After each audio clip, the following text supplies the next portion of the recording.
বেলডাঙ্গার অশান্তির ঘটনায় তদন্ত করবে এনআইএ। হাইকোর্টের নির্দেশই বহাল রাখল সুপ্রিম কোর্ট।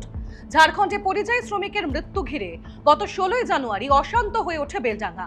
মৃত্যুর প্রতিবাদে রাস্তা ও ট্রেন অবরোধ করে বিক্ষোভ দেখায় উত্তেজিত জনতা। ঘটনার সিসিটিভি ফুটেজ খতিয়ে দেখে 33 জনকে গ্রেপ্তার করে রাজ্য পুলিশ। এনআইএ তদন্ত চেয়ে হাইকোর্টে জনস্বার্থ মামলা দায়ের হয়। হাইকোর্টের প্রধান বিচারপতি সুজয় পাল এবং বিচারপতি পার্থ সারথী সেনের ডিভিশন বেঞ্চ জানায়, কেন্দ্র যদি চায় এনআইএ কে তদন্তভার দিতেই পারে। হাইকোর্টের সেই নির্দেশকে চ্যালেঞ্জ করে শীর্ষ আদালতে যায় রাজ্য। বুধবার বেলডাঙ্গার মামলা হাইকোর্টে ফেরালো শীর্ষ আদালত। সুপ্রিম কোর্ট মামলায় হস্তক্ষেপ করেনি। প্রায় 1 মাস আগে এনআইএ কে তদন্তভার দেওয়া হয়েছে। এই মামলায় ইউএপিএ প্রয়োগ করা যায় কিনা দেখতে হবে। এনআইএ কে বলবো হাইকোর্টে মুখ বন্ধ খামে তদন্তের রিপোর্ট জমা দিতে।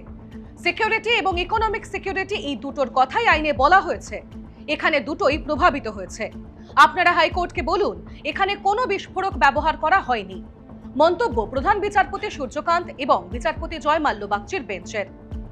পাশাপাশি বিচারপতির নেতৃত্বাধীন বেঞ্চের আরও নির্দেশ, এনআইএ তাদের তদন্ত সংক্রান্ত স্ট্যাটাস রিপোর্ট কলকাতা হাইকোর্টে জমা দেবে। সেখানে এনআইএ কে জানাতে হবে ইউএপিএ প্রয়োগের মতো কোনো জরুরি বিষয়ে তারা তদন্ত করে দেখতে পেয়েছে কিনা।